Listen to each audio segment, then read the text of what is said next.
ఆంధ్రప్రదేశ్ రాష్ట్ర ముఖ్యమంత్రి వర్యులు ఈరోజు హంద్రీ నివాస్ సుజల స్రవంతి జలహారతి కార్యక్రమానికి పూర్తి చేసుకొని ప్రజా వేదిక కార్యక్రమానికి విచ్చేసి ఉన్నారు.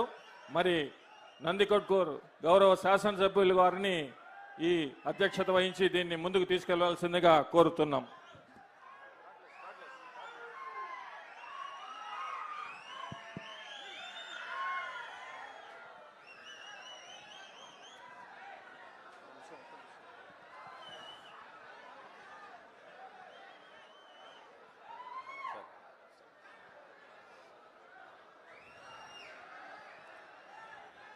ఈరోజు చాలా శుభదినం.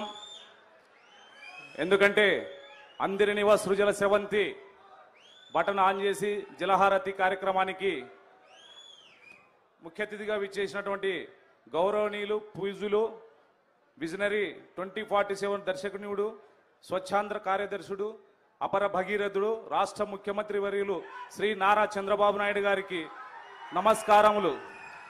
నందికొట్కూరు నియోజకవర్గ ప్రజలందరి తరపున తమరికి స్వాగతం సుస్వాగతం సార్. నందికొట్కూరు నియోజకవర్గంలో 2004 నుంచి కూడా తెలుగుదేశం పార్టీ జెండా ఎగరలేదు సార్. తమరి నాయకత్వంలో 2024 మాండ శివానంద రెడ్డి గారు బలపరిచినటువంటి అభ్యర్థినైన నేను నందికొట్కూరు నియోజకవర్గ ప్రజల సహాయ సహకారాలతో పచ్చ జెండా ఇక్కడ రెపరెపలాడిస్తామని చెప్పేసి జెండా ఎగరేసినటువంటి నాయకత్వానికి మరొకసారి నేను శిరస్సు వంచి పాదాభివందనాలు తెలియజేస్తున్నాను సార్. ముఖ్యంగా మన నందికొట్కూరు నియోజకవర్గంలో చుట్టూ వాటర్ ఉన్నప్పటికీ కూడా కొన్ని ప్రాంతాల్లో తాగడానికి సాగునీటికి అవసరమైనటువంటి మిడ్తూరు లిఫ్ట్ ఇరిగేషన్ ఎప్పటి నుంచో మన కోరుకున్నటువంటి కళ, అది సార్ గారు దాన్ని నెరవేరుస్తారని మేము ఆశిస్తున్నాం సార్. అలాగే నందికొట్కూరు మండలం దాదాపు 50 నుంచి 60 వేల జనాభా కలిగినటువంటి మండలం సార్. ఇక్కడ మోడల్ స్కూల్ కానీ గురుకులం కానీ ఏమీ లేవు సార్. దయచేసి మాకు ఒక మోడల్ స్కూలు తమరు మంజూరు చేస్తారని చెప్పేసి ఆశిస్తున్నాను సార్. ఎందుకంటే మా నందికొట్కూరు నియోజకవర్గము పక్కనే ఉన్నటువంటి ఓరోకల్లుకు మీరు ఎట్లా ఇండస్ట్రీ కారిడార్గా ప్రకటించారు కాబట్టి సార్ ఇక్కడ ఉన్నటువంటి ఎస్సీలు కానివ్వండి బీసీలు కానివ్వండి 10th క్లాస్ ఇంటర్మీడియట్ మధ్యలోనే డ్రాప్ అవుట్స్ అవుతున్నారు సార్. మాకు దయచేసి ఒక పాలిటెక్నికల్ కాలేజీ కూడా మంజూరు చేయాలని చెప్పేసి నందికొట్కూరు ప్రజల తరపున నేను కోరుతున్నాను సార్. అంతేకాకుండా ఎప్పటి నుంచో కోరుకునేటువంటిది మేము కొత్తపల్లె మండలం కానివ్వండి ఆత్మకూరు మండలం కానివ్వండి సార్, కనెక్టివిటీ బ్యాక్ వాటర్ నుంచి కనెక్టివిటీ చేసేది వరదరాజు స్వామి ప్రాజెక్టు కింద కనెక్టివిటీ చేస్తే ఇక మా ప్రాంతం అంతా కూడా సస్యశ్యామలం అవుతుందని చెప్పేసి కోరుకుంటున్నాం సార్.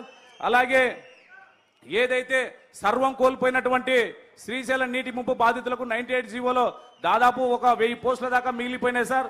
తమరు 2018-19 సంవత్సరంలో వాటిని అన్ని కూడా ఎంక్వైరీ చేయించి ఆమోదం పొందే క్రమంలో ఆనాడు ప్రభుత్వం మారిన తర్వాత వారి జీవితాల్లో చీకటి నిండింది సార్. దయచేసి వాళ్ళని దృష్టిలో పెట్టుకొని వారికి మంచి వార్త అందిస్తారని చెప్పి ఆశిస్తున్నాం సార్. ఇక బుడగ జంగాలు ఇదే నియోజకవర్గంలో కుల ధృవీకరణ పత్రం లేక ఎంతో మంది ఇబ్బందులు పడుతున్నటువంటి మాట వాస్తవం సార్. దయచేసి వారికి కూడా మనము తగిన న్యాయం చేయాలని చెప్పేసి తమరి ద్వారా కోరుకుంటున్నాను సార్. అలాగే నందికొట్కూరు పట్టణంలో CHC 30 బెడ్ హాస్పిటల్ ఉంది సార్. దాన్ని దయచేసి 100 బెడ్ హాస్పిటల్స్ కు కన్వర్షన్ చేయవలసిందిగా తమరి కోరుతున్నాం సార్. మీ ఆధ్వర్యంలో నందికొట్కూరు నియోజకవర్గంలో సార్ ఎప్పుడైనా సరే ఈ జూలై మాసంలో HNS ద్వారా నీళ్లు ఇచ్చినటువంటి దాఖలాలు లేవు. అలాగే మన ప్రభుత్వం NDA ప్రభుత్వం వచ్చిన తర్వాత ఏదైతే మొదటి సంవత్సరము జూలై నెలలోనే నీటిని విడుదల చేశాం. ఈ రోజు కూడా మళ్ళీ ఈ HNS కు తమరు రావడం మా జీవితకాల కోరికగా మిగిలిపోతుంది సార్. గతంలో ఎవరే కానీ ఇక్కడికి HNS కు వచ్చి ఆరతి ఇచ్చినటువంటి ముఖ్యమంత్రి లేరు సార్. తమరు రావడం మాకు ఇది జీవితంలో మర్చిపోలేనటువంటి రోజుగా మేము గుర్తుపెట్టుకోవాల్సినటువంటి అవసరం ఉంది సార్. ఎందుకంటే ఇక్కడి నుంచి 1000 కిలోమీటర్లు ఆసియాలోనే అతిపెద్దదైనటువంటి ఈ HNS ద్వారా దాదాపు కర్నూలు, అనంతపురం, కడప, చిత్తూరు వరకు నీళ్లు తీసుకెళ్లడానికి ఈ రోజు మీరు చేస్తున్నటువంటి ఒక సహోపితమైనటువంటి ఇది ఒక గొప్ప పని సార్. గతంలో మాటలు చెప్పారే కానీ HNS లో ఒక గంప మట్టి తీసినది లేదు. రైతాంగం గురించి ఆదుకునేటువంటి నాయకుడు లేడు.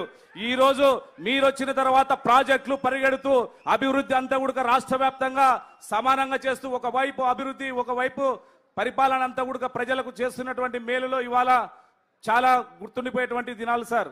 ఎందుకంటే సుపరిపాలనలో తొలి అడుగు 4.1 డోర్ టు డోర్ తిరుగుతుంటే తల్లికి వందనం సార్. ఎంతమంది పిల్లలు పడిపోతే అంతమందికి పిల్లలకు డబ్బులు పడ్డాయని చెప్పేసి అందరు హర్షధ్వానాలతో మా గ్రామానికి వచ్చి తిరగండి, చంద్రబాబు నాయుడు గారు మాకు డబ్బులు వేశారని చెప్పి గర్వంగా అందరు చెప్తున్నారు సార్. ఇక మహిళలు అయితే 3 సిలిండర్లు కూడా మాకు బాబు గారు వచ్చిన తర్వాత మా అకౌంట్లలో డబ్బులు జమ అవుతున్నాయని చెప్పేసి ఎంతో గర్వంగా చెప్తున్నారు సార్.